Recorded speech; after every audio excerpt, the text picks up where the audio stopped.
రోజు కొంచెం బయటికి పని నుండి బయటకు అయితే వెళ్ళాం అనమాట. ఇంకా వెళ్ళాం కదా అని చెప్పేసి పెద్ద మార్కెట్కి అయితే వెళ్ళి కూరగాయలన్నీ తెచ్చుకున్నాం అనమాట. ఒక చిన్నపాటి కూరగాయల మార్కెట్ కొనేసుకొచ్చినట్టున్నాం మేమిద్దరం, మా బావ నేను. ఇంక ఏదైనా ఇవ్వనిండి పద్దాకడ బయటికి వెళ్ళలేం కదా, మా బావ డ్యూటీలతో అసలు వెళ్ళలేము. ఒక్కసారిగా తీసుకోపోయామంటే అప్పుడు తీసుకోమన్నాను, తీసుకోలేదని మళ్ళీ రిటర్న్ అన్నీ తిడతాడనమాట.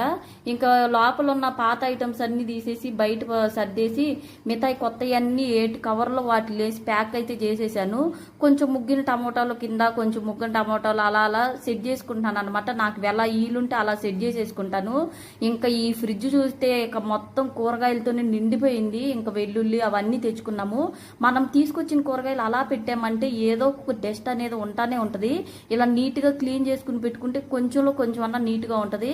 ఇంకా తీసుకొచ్చిన కాడి నుంచి మధ్యాహ్నము తిని పడుకుంటే మా బావ నన్ను కొంచెంసేపు కూడా నిద్రపోనీయకుండా సర్దు సర్దు అని. మీ హస్బెండ్లు కూడా ఇలాగే ఉంటారా?